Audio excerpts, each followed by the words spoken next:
Les conseillers du Césaire ont décidé de travailler sur cette question en raison de l'engagement du Conseil régional en faveur d'une agriculture d'excellence et ancrée dans la proximité.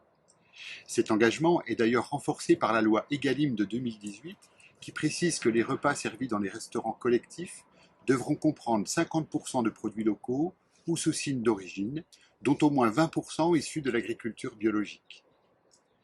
Nous avons voulu apporter un éclairage sur ce sujet aux multiples enjeux.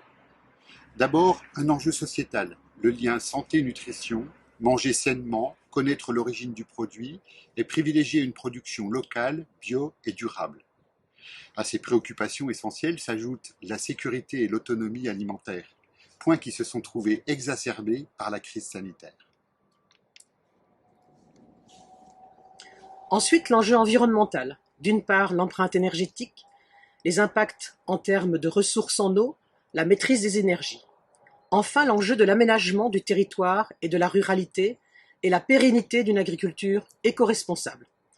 Au fil des auditions, nous avons constaté que de nombreuses initiatives, projets et expérimentations existent et fonctionnent avec succès.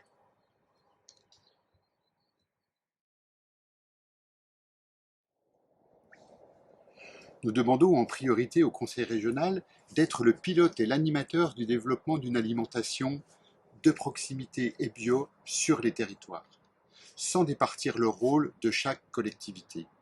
D'être aussi la force opérationnelle pour la concertation et la coordination des acteurs de cette filière.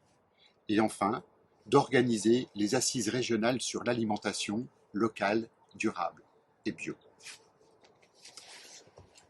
En matière de foncier, nous recommandons une meilleure connaissance du potentiel exploitable, la préservation de terres agricoles et de l'eau, dans le domaine de la structuration de la filière alimentation et dans le cadre des plans alimentaires territoriaux, il convient de retenir la nécessité de mise en réseau, de contractualiser les volumes et les prix avec les producteurs.